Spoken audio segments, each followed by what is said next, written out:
Another cup of Maxwell House coffee, George? Well, sure. Pour me a cup, Gracie. You know, Maxwell House is always good to the last drop. That drop's good, too. Yes, it's Maxwell House Coffee Time, starring George Burns and Gracie Allen.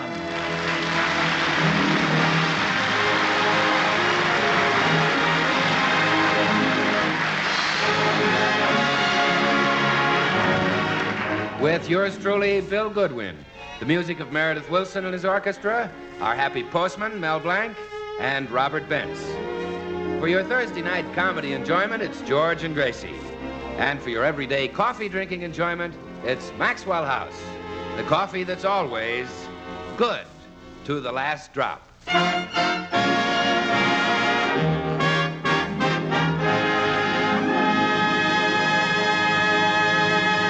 Tonight, Gracie and her friend Blanche Morton are returning from the neighborhood movie theater where they saw a picture starring their current dream man, Gregory Peck. Oh, what a marvelous experience, Blanche. Those thrilling love scenes. Yeah, it was a great picture. Luella Parsons gave it 4 stars, and Jimmy Fiddler gave it 4 bells. My rating is a little different. I gave Gregory Peck 15 quivers. Believe me, he was worth every one of them. What a man. When he makes love, my heart bobs up and down in my throat. Keep in time with that wonderful Adam's apple of his. Too bad our husbands didn't come along. They might have learned something. Oh, what a letdown going home to them after Gregory Peck. You said it. It's like riding on the Super Chief and then switching to the Glendale bus. Oh, what happens to husbands anyhow? At first, Harry was crazy about going to parties and dances. We'd finish dinner and I'd get into an evening gown. And now?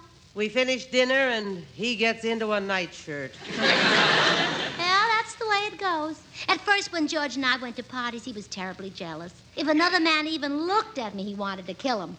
And now? If another man grabs me and kisses me, George says, boy, is he loaded. Well, speaking of kisses, Harry comes down to breakfast, gives me a fast one on the cheek, and then we both start complaining. Both of you? Yeah. Him because the toast is scorched, and me because I'm not. Well, I get the same kind of morning kiss. Believe me, that peck George gives me is no Gregory. Time sure makes a difference, all right. The first few months of married life, they're all pepped up. And the rest of it, they are all pooped out. Well, here's my house, Blanche. I better go in and see if Hot Lips has fallen asleep over his collection of Lombardo records. Good night, Gracie. Good night, Blanche. Well, now for the big romantic homecoming. Will he say, darling, you're back at last?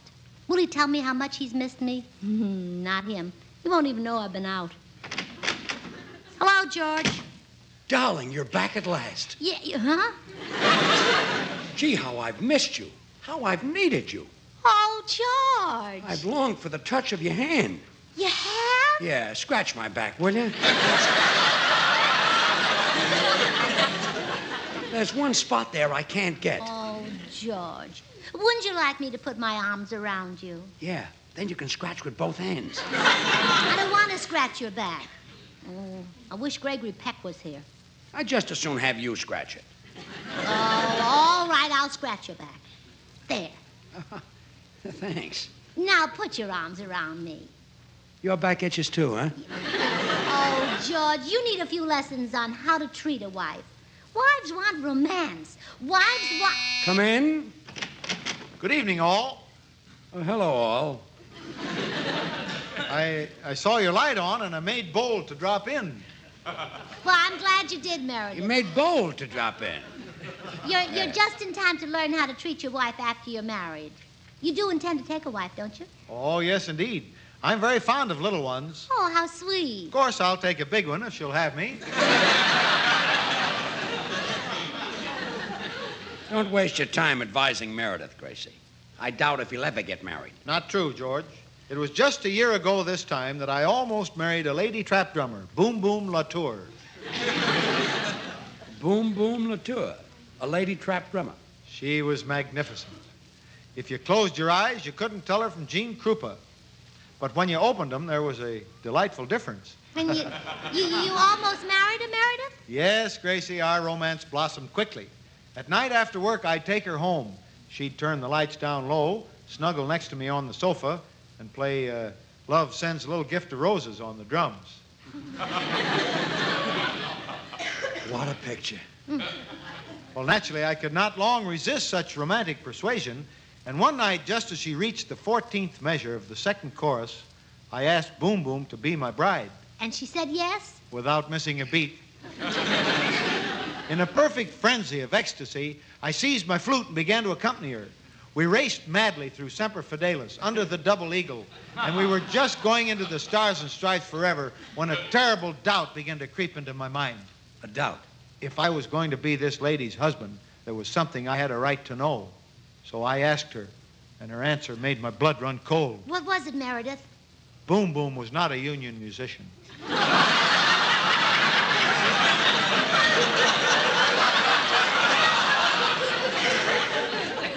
What?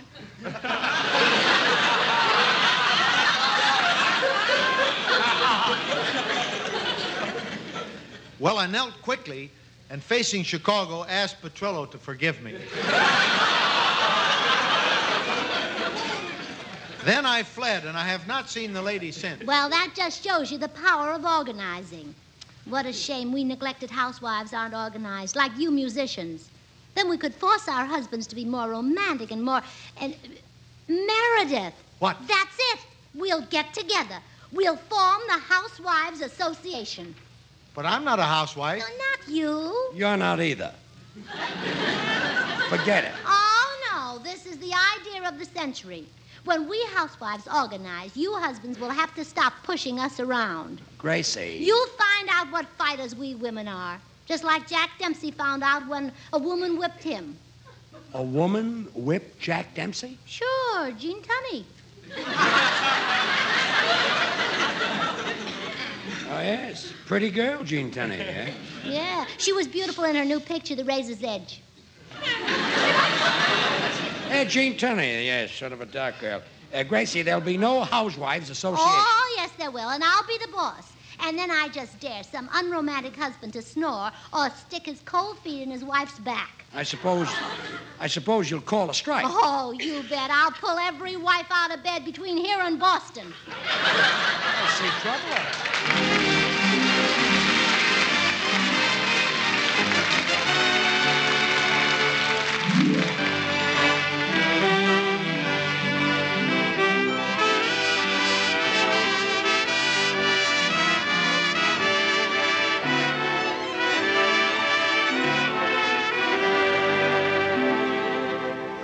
Old Man River. Jerome Kern wrote it for Showboat way back in 1929. The people heard it, and it's belonged to the people ever since. Couldn't have been any other way, Bill. Great folk music echoes the hopes, the joys, the sorrows of a people. When a song like Old Man River comes along, well, the people just naturally make it their own. And the people, well, they're hardly ever wrong. Yes, Old Man River may have been born on Broadway, but it's long since joined the company of truly great American spirituals as a moving, expressive part of the American scene. And you know, in its own way, Maxwell House coffee is a very real part of the American scene, too. We Americans love coffee, have made it our national drink. And more people buy and enjoy Maxwell House than any other brand of coffee at any price. North, east, south, and west, it's Maxwell House wherever you go. Flavor writes this popularity story, the rich, vigorous Maxwell House flavor that results from the skillful blending of these carefully selected Latin American coffees. Manizales for mellowness, Medellins for richness, other choice coffees for vigor, and Bucaramangas for full body. The sum of which is great coffee at its flavor peak. So why not enjoy the very best in coffee drinking pleasure? You can for just a fraction of a penny more per cup than you'd pay for the cheapest coffees. Just say, Maxwell House, always good to the last. drop.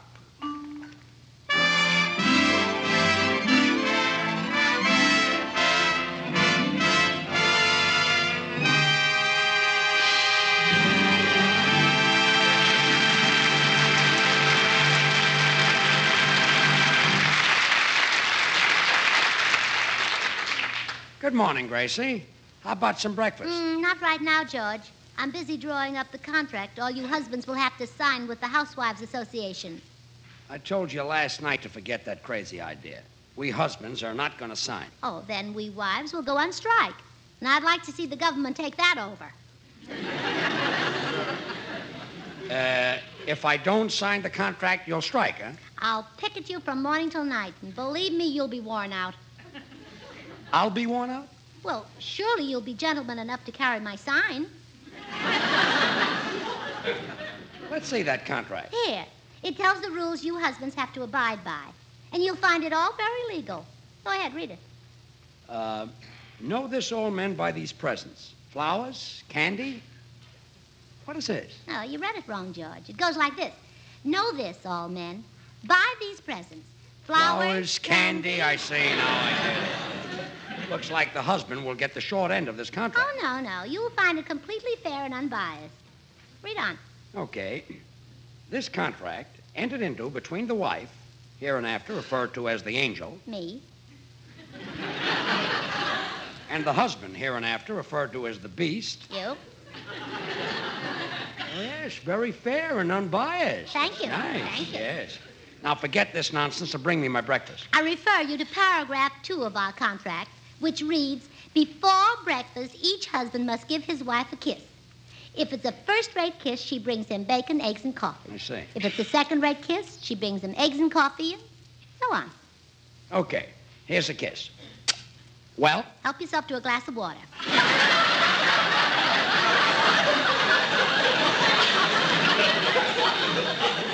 It wasn't that bad. Anyhow, your silly rules mean nothing to me because there'll never be a housewives association. Yes, there will. I'm sending a wire to Mr. William Green, head of the American Federation of Labor, to ask for our charter. He'll turn you down. What could possibly get you a charter from Mr. Green? Mrs. Green. Believe me, it won't happen. What else is in that contract you expect husbands to sign? Well, there's the retroactive clause. We demand that all husbands be less retro and more active. Nice piece of demanding. And then there's our open shop policy. No husband can pass an open shop without going in and buying his wife a gift. This is a pretty one-sided contract. Oh, no, not at all. For example, we have a husband's old age benefit plan. Each week, the husband puts away $5, and when he reaches a certain age, the wife takes it.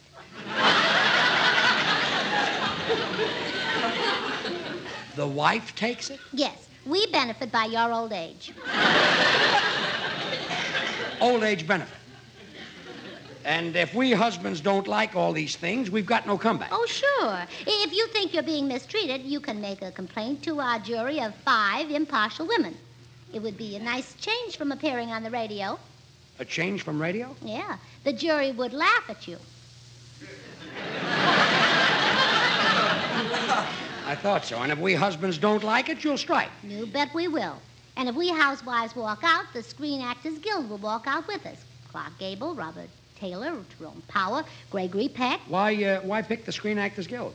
Can you think of anybody nicer to walk out with? This is murder. Say, the Green Actors Guild, Green. a new name, eh? The Screen Actors Guild. Nice would you one. like Nothing green about Taylor, Power, and Peck. I'll call my association a guild, too. Oh, a guild, yeah. Let's see now. We'll be the Housewife's Assistants Guild. We'll call ourselves the HAGs. Well, at last you're making sense. I'll answer it, George. You look over our contract. Yeah, the HAG. Good morning, Mrs. Burns. Here's your mail. Oh, thank you, Mr. Postman. By the way, I want to talk to your wife about my new project, the Housewives Assistants Guild. If she joins, your wife will be an HAG. I got news for you. If she doesn't join, she'll still be one. We housewives will force husbands to be more romantic. You know, I'll bet that's your trouble. You're not affectionate enough. Tell me, did you kiss your wife at least once a day during 1946? I kissed her twice. You did? Yes. Once in March and once in August. Oh, Mr. Postman. I see my dentist twice a year and kiss my wife twice a year. I get them both out of the way on the same day. It's easier that way. Easier? Yes. I rush home from the dentist and kiss her before the Novocaine wears off. Oh, shame on you. If you feel that way about your wife, why didn't you ever marry her? Oh, it was one of those things. She kept saying to everybody, I love Herman. Herman is a ball of fire. I want to marry Herman. Oh, I see. But that cowardly Herman left town, so she married me. Well, after your wife joins my Housewives Guild, you'll have to kiss her every day. Just remember what Rudy Valley used to say. A little kiss each morning, a little kiss each night. Rudy Valley said that? Yeah. Are you going home and kiss your wife? Well, if it's all right with the guild, I'd rather kiss Rudy Valley. Goodbye, Mrs. Burns. Remember, keep smiling.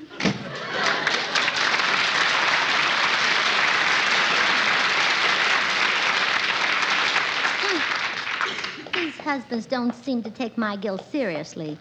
But they will before I'm through. Oh, well, George, did you sign the contract? No, and I'm not going to. This thing says I have to wash the dishes, clean the house, fix the meals. I'm surprised it doesn't say I should brush your teeth. Read the small print. That too, huh? Well, I'm not going to sign.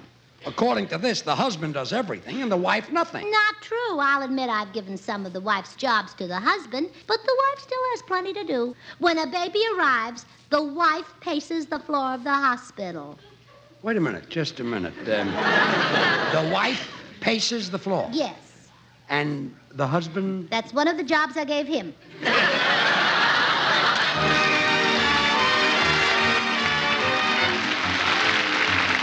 One of the grandest of all tunes, Meredith Wilson and his chiffon music, Whispering.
Well, George, are you ready to sign this contract with the Housewives Guild? No. If I sign that thing, I'll be nothing but a slave. You will not be a slave. Now, just sign your name right here, Uncle Tom. I mean, George. Gracie, there's a piece of paper in Washington called the Declaration of Independence. It guarantees all men the right to life, liberty, and the pursuit of happiness. Well, how do you like that? The minute those Republicans get in, they start making new laws. The Declaration of Independence was drawn up by Jefferson, Franklin, Adams, and Henry. I don't care what firm of attorneys wrote it. I'll get Jerry Giesler to break it. Look, I'm not going to sign this contract. Paragraph 4 says I have to make love like Gregory Peck. What's the matter with the way I make love? You'll find that in paragraphs 5, 6, 7, 8, 9, 10. Okay, Yeah. I'm out. Never mind. Come in. Hi, Burnses. Hello, Bill. Bill, take a look at this contract. It's the most unfair thing you've ever seen. One party does nothing and gets everything. The other party does everything and gets nothing. Here, read it. Why should I read it? It's the same contract you give me every year.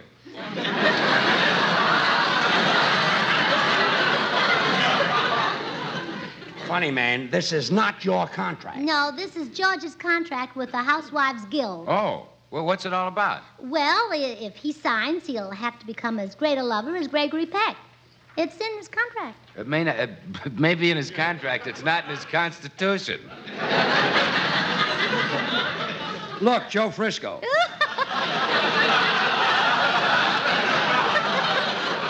I'm a member of the Green Actors Guild. Yeah. If husbands sign this contract, they'll have to cook and wash dishes. Cook and well, that's terrible. Don't sign it, George. They'll even have to serve their wives toast and coffee in bed. Well, that's ridiculous. Tear that thing. What kind of coffee? Contract says Maxwell House. Well, sign it, you ungrateful little worm. Huh? Why, it's a privilege to serve that rich, delicious, mellow Maxwell House coffee. It's the result of careful selection and blending of choice Latin American coffees, radiant roasted to perfection. More people buy and enjoy Maxwell House than any other brand of coffee in the world. Come in. Well, Gracie, I persuaded my husband to sign the guild contract. Oh, wonderful. I'll call and congratulate him. He can't talk. He's still unconscious. Hello, Mrs. Morton. No. I was just talking about your contract, particularly about the kind of coffee you specify. Now, You keep your ideas to yourself, young man. Well, but I... We specify Maxwell House coffee, and you're not going to talk us out of it. I don't think We that won't drink anything but Maxwell House. I... Why, it's the very best in coffee drinking pleasure, yet it costs but a fraction of a penny more per cup than the cheapest coffee you can Well, buy. but I was just That's thinking... why so many millions of Americans insist on Maxwell Well, House. Mrs. Morton, These days, they know today's coffee buy is Maxwell House, the coffee that is always good to the last drop. Well, Blanche, Bill loves Maxwell House. Yeah, that's what I tried to tell you. Oh, me and my big yap. Every time I open my mouth, I put my foot in it. Now, why didn't I think of that? Well, so long, girls. Good luck. All right, George, sign the contract. I'll do nothing of the kind. I'm going in the den and read the paper. Why don't you clop him on the head like I did Harry? Oh, I couldn't do that to George. His little head is too sweet, too precious, too hard.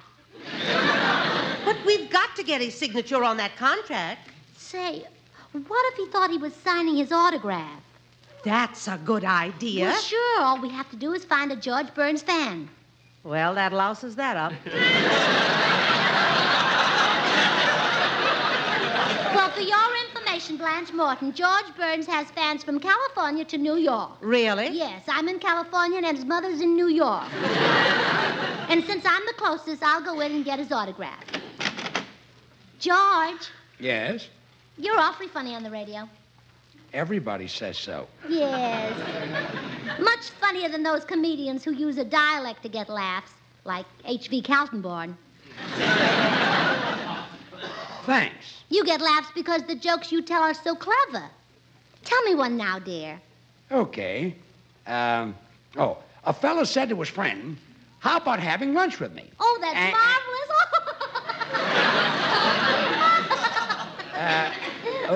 Wait a minute. That's not all of the joke. It's enough for my purpose.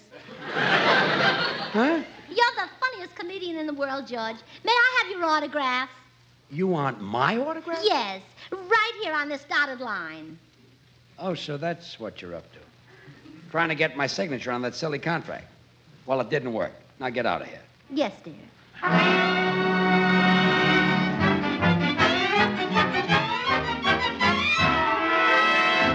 George, What now? I'm sorry I tried to fool you. You're so smart and I'm such a dope. You said it.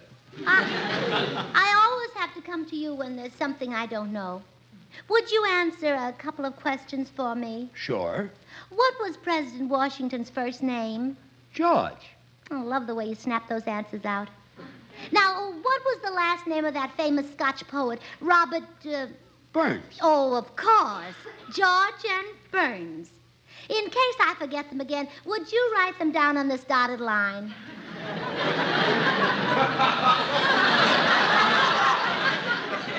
Out, out, out.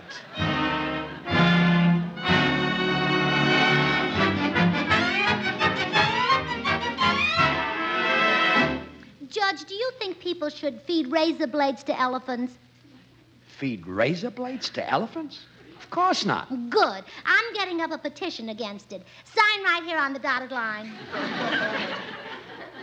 Out, out, out.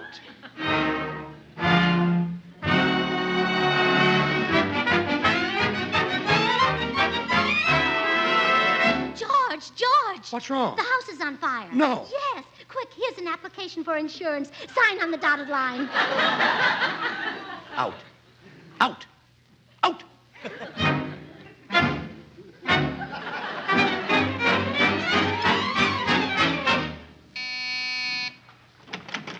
Yes? Telegram for George Burns. Sign here.